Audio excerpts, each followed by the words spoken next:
Shalom, salam sejahtera buat kita semua.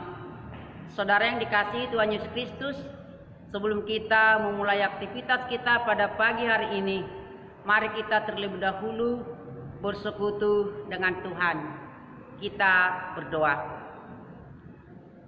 Allah Bapa yang bertahta dalam kerajaan surga, kami mengucap syukur kepadamu ya Tuhan atas segala kasih dan kebaikan-Mu, di mana dalam satu malam ini Engkau menjaga melindungi kami sehingga kami boleh tidur dengan nyenyak dan baik.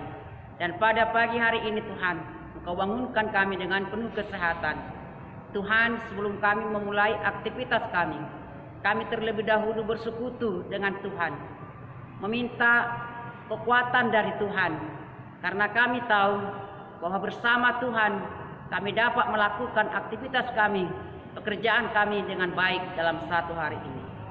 Terimalah doa kami ini Tuhan, yang kami persembahkan dalam kerendahan hati, melalui Yesus Kristus Tuhan dan Juru Selamat kami. Amin.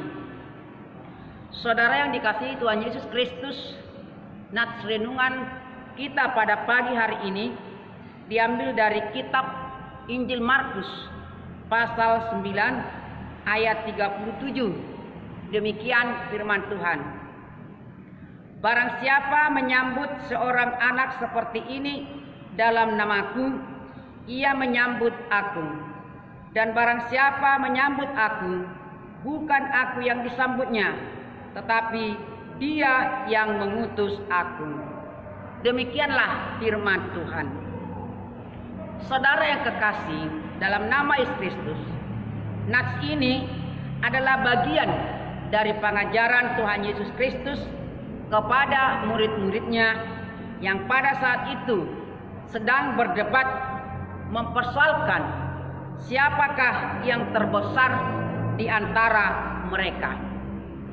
Terbesar yang dimaksud di sini bukan menurut ukuran fisik atau postur tubuh seseorang, melainkan adalah status kedudukan dan posisi penting seseorang, sehingga ia harus selalu dihargai dan didahulukan untuk menerima layanan akan kebutuhannya.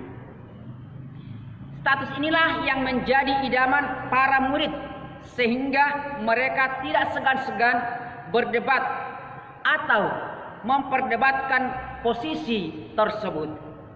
Berbagai argumen diutarakan, berbagai ditetapkan, yang semuanya sudah barang tentu mengacu kepada diri sendiri. Intinya, setiap murid merasa lebih baik dan dirinya sendiri yang terbesar, sehingga ia harus didahulukan. Saudara yang kekasih dalam nama Yesus Kristus, Yesus mengetahui apa yang sedang diperdebatkan para murid. Lalu sebelum perdebatan itu berkembang dan semakin parah serta menjurus kepada perpecahan, maka Yesus harus segera mengatasinya. Saudara yang kekasih dalam nama Yesus Kristus, ketika mereka sedang duduk beristirahat di suatu tempat, Yesus segera memberikan jawaban atas apa yang telah mereka perdebatkan. Jika seseorang ingin menjadi yang terdahulu, hendaklah ia menjadi yang terakhir dari semuanya dan dari pelayanan semuanya. Dengan jawaban ini, Yesus mengajarkan kepada murid-muridnya bahwa yang menjadi kunci untuk menjadi orang besar, bahkan menjadi terbesar di antara orang lain, adalah kesabaran dan rendah hati. Orang yang sabar pasti tidak akan pernah melakukan apapun secara terburu-buru dan serompongan, tetapi ia tetap tenang dan selalu mendahulukan orang lain. Demikian juga dengan orang yang rendah hati. Ia pasti tidak merasa malu atau segan-segan untuk menolong dan melayani orang lain. Tidak ada istilah baginya gengsi, tak pantas, atau tak layak aku melakukan hal itu.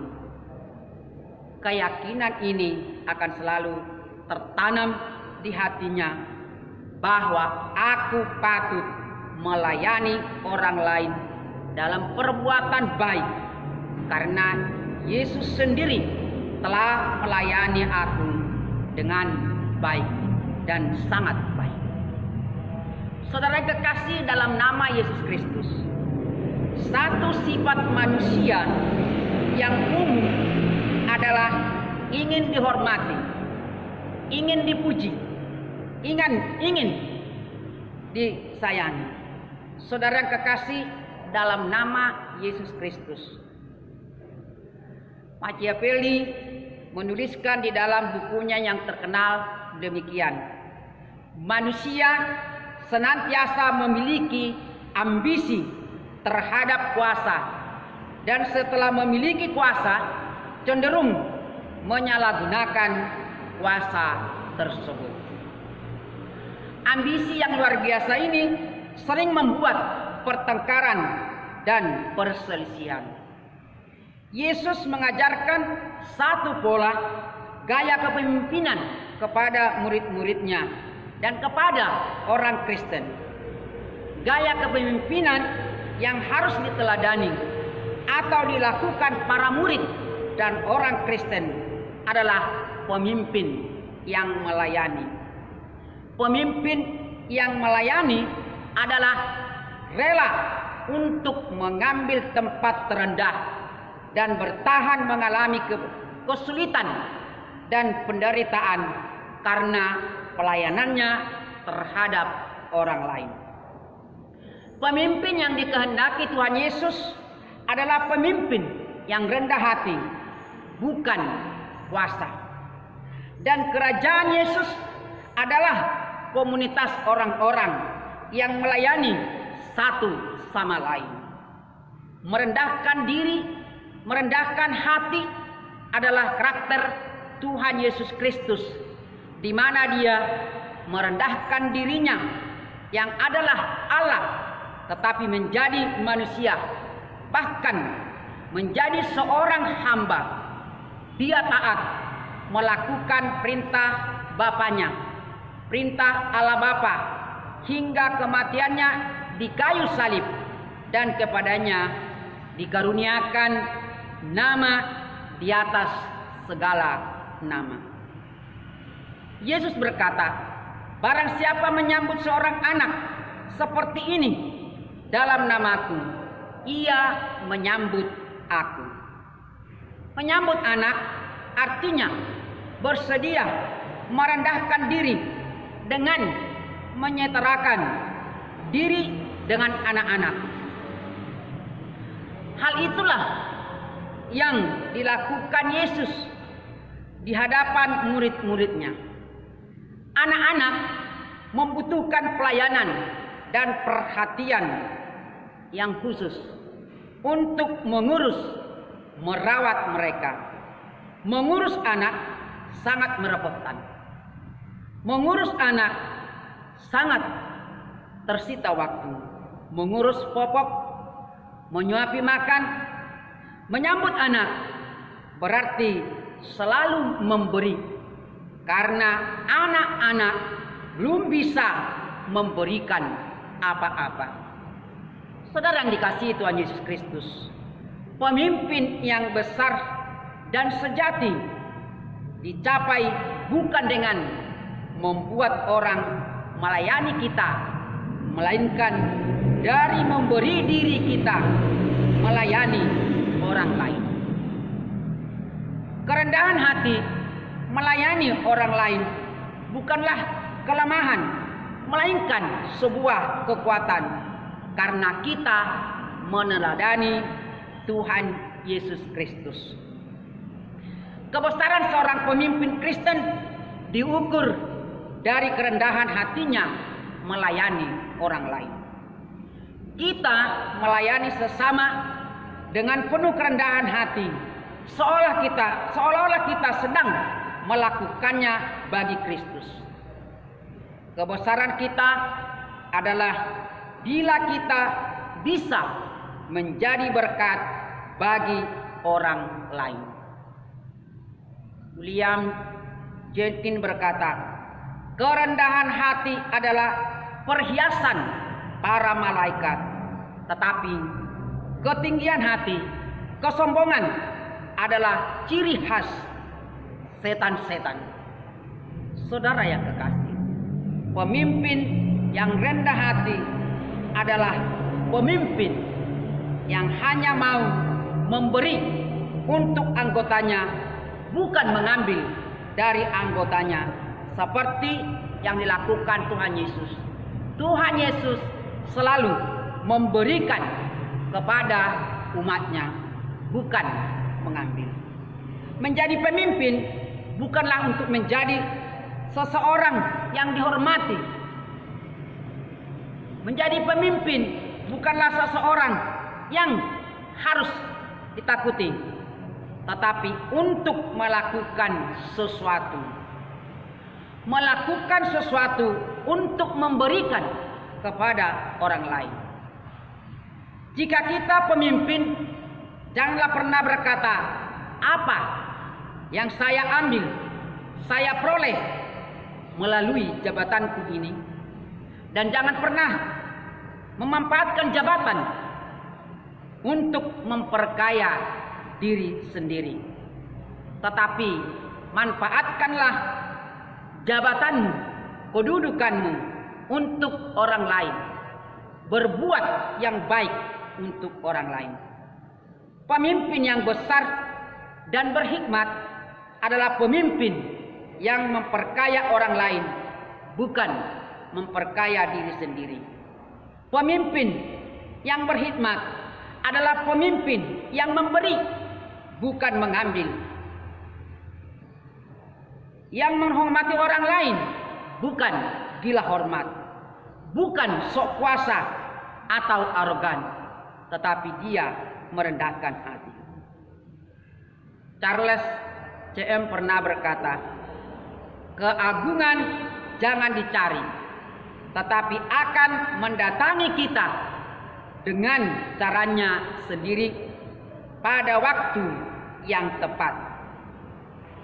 Bibit keagungan berasal dari kerendahan hati dan melayani. Karena itu, jalan yang terbaik untuk berhasil sebagai pemimpin adalah kerendahan hati dengan menghargai dan melayani orang lain.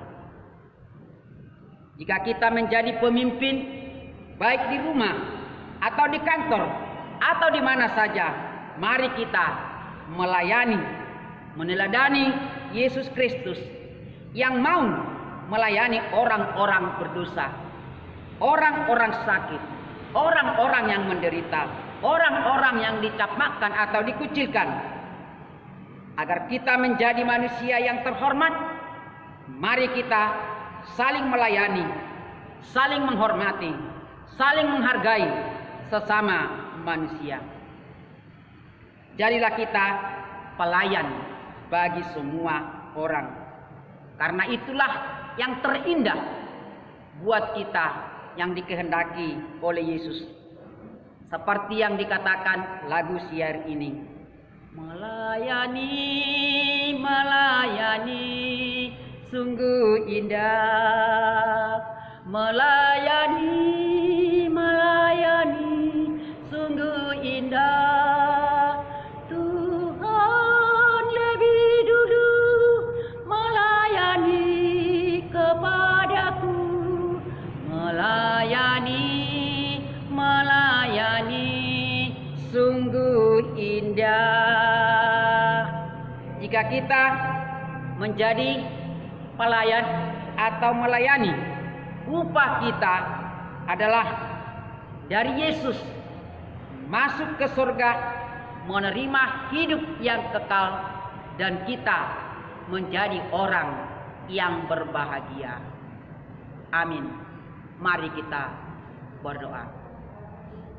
Kembali kami Tuhan mengucap syukur kepadamu atas sapaan firman yang mengingatkan kami agar kami mau merendahkan hati di hadapanmu dan di hadapan sesama manusia.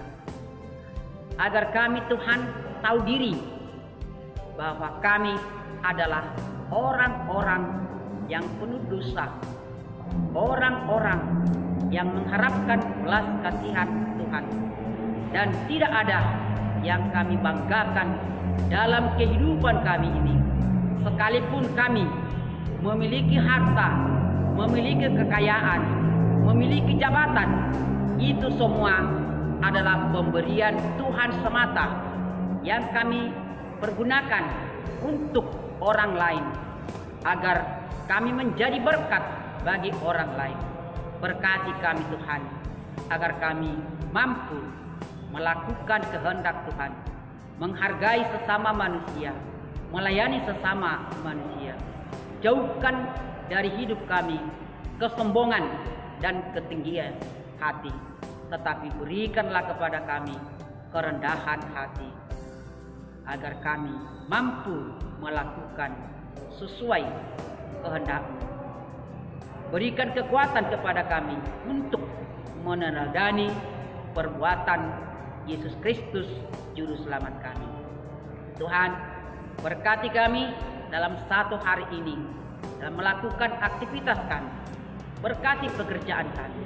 Berikan kekuatan kepada kami. Berikan kesehatan agar kami mampu mengerjakan pekerjaan kami dengan baik dan menjadi kemuliaan bagi Tuhan.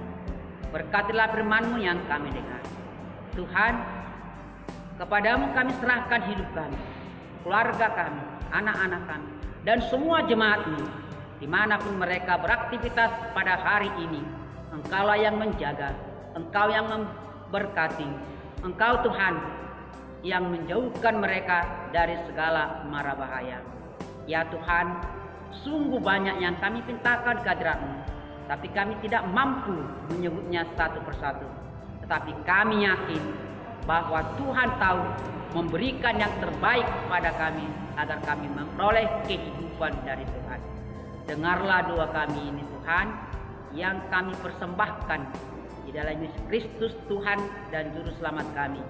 Ampuni dosa kami, layakkan kami menjadi anak-anak-Mu, menjadi saluran berkat-Mu, menjadi pewaris kerajaan surga. Amin.